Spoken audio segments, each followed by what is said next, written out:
Hi, I'm Todd Clippinger, and welcome to the American Craftsman Workshop.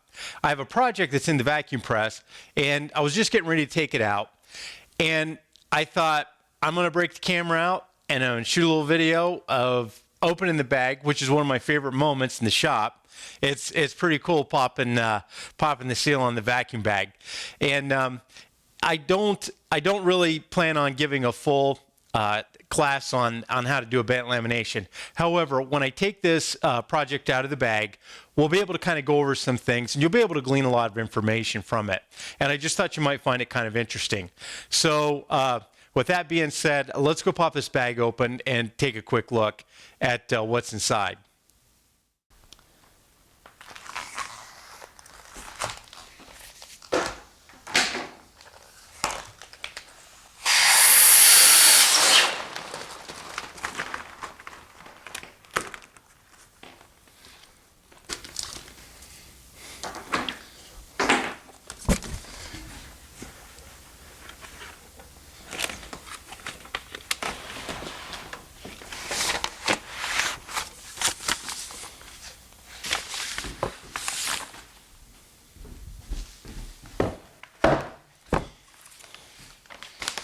All right, there's my cover sheet.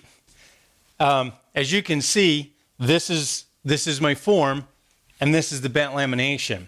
And notice that I have it wrapped in plastic in order to protect it from sticking to anything. Okay, let's finish unwrapping this. I have a level of redundancy going on because on the form I put packing tape. The packing tape's very slick and won't allow glue to stick to that. But when I had this sandwich on the table and I was gluing it up, I went ahead and placed it on a piece of plastic and then placed the cover sheet over it. This kind of helped keep the mess contained between the layers of plastic and everything else. I just used blue tape, and you want to be careful sometimes if you're creating layers of plastic and protective layers. Actually, if you are doing veneer work, you can leave dents in it, especially if you get your glue layer too thick, because you leave an impressionable layer. That glue layer is impressionable like sand, and if you have things layered up and too lumpy, you can press into that. So you want to be cautious about that. But we can cover, that'll be something for later for veneer work. The material here that I'm using is called wiggle wood, and I have 3 layers of it. Typically, it comes in a 3/8 inch layer, but the particular thickness that I wanted, I actually took 3 pieces and run them through my drum sander and ran them down to about 1/4 of an inch thick. There was a very specific measurement I wanted, and then I glued the 3 layers together. Now, one of the things this also does is, instead of creating 1 glue line by putting 2 pieces together, I created 2 glue lines by putting 3 pieces together. What this does is it adds extra strength. And let's get this peeled open. This Visqueen, I want to point out that I use as protection. I've been using the same pieces. I have a number of these. I bought a roll years ago, and I keep using the same squares over and over. The glue, whether it's the Unibond 800, which I'm using for my veneer work and my bent laminations, will pop right off of it. Woodworker's glue pops right off of it. So you can continue to use the plastic over and over and over again.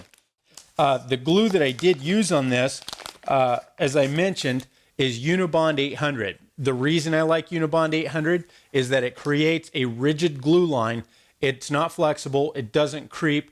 If you pick a piece of Unibond up that's squeezed out and you bend it, it's just like peanut brittle. It breaks. I love using this stuff. It's waterproof, and it doesn't allow for any movement. So it's one of the by using the Unibond and creating the rigid glue line, it's one of the ways I keep my laminations from springing back. And what's really cool about this particular project, I'm creating a box with a curved side on it, and I have a bent lamination panel, and I also have another bent lamination that I had to create, which was this strip lamination. And I used a different type of form on this one. Instead of using the vacuum press, while this one occupied the vacuum press, I had another form that I placed this in, and I used my Jorgensen easy clamps. And easy clamps don't actually apply the most pressure that a clamp can apply. However, they apply sufficient pressure. My strips were thin enough that it easily conformed to the shape. And once again, I used the Unibond 800.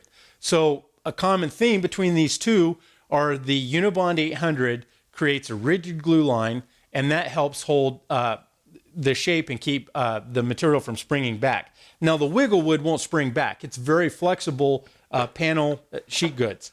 So we'll have to cover that some more later too. But this project, actually, what will happen is this panel will get veneered. So this is not the finished surface. And let me peel this a little more. Anyways, well, I guess I'll peel that later. Anyways, what's going to happen here is this panel, let me push this off to the side for a moment. This panel actually will have this go on top of it because this has to get veneered on the front and the back. So by getting veneered, if I didn't place this wood lamination on top, you'd see veneer here and here, but as you look down on the top, when you open the box lid, you'd see the raw edges of the wiggle wood, and that's not going to be acceptable. So I'll put the bent wood lamination and then veneer the face and the face, and it'll be wonderful. Let me point out something on my form here, and that is on the form, if you take a look at it, you'll see that there's some pink stuff, and that's body putty. I use the body putty to smooth out and perfect the form. Then I sealed it up with the tape, and also there's some holes in the side, and these holes actually provide pressure relief. When the vacuum bag is closing in and the air is being sucked out, if I didn't put the holes to allow on both sides to allow for the air to evacuate out, what will happen is it'll create a false vacuum. The vacuum bag will pull down, it'll stop, and then the air will release eventually out of this container, and that volume of air will start leaking out. Then the vacuum press runs again, and then it kicks off, then it runs a little more, then it kicks off. I don't want it short cycling like that. What I want it to do is to pull down and hold the vacuum. Also, let's take another quick look back at the vacuum bag because I want to show you the platen. Okay, we're back at the vacuum bag, and I just want to show you the platen real quick. The platen slides into the bag.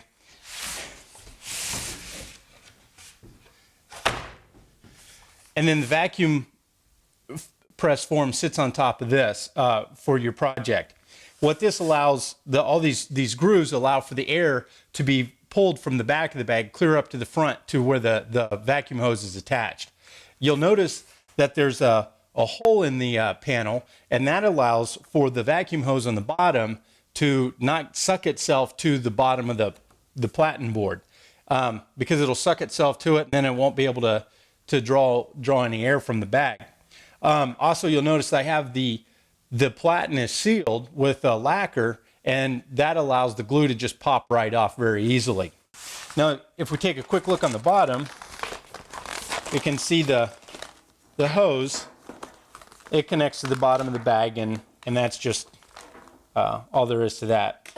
So, well, anyways, there's a quick introduction of the vacuum press and sharing my favorite moment, which is pulling a project out of the bag. Oh, another thing you'll notice, I am using my new wireless system. So this video actually is a good test run for it. And I'm anxious to get this into the computer and see how it turns out. And there's kind of introduction to vacuum bags and sharing with you my favorite moment. I just love popping the seal on the vacuum press. It's just a lot of fun. Anyways, we'll catch you next time. And until then, stay safe in your own shop.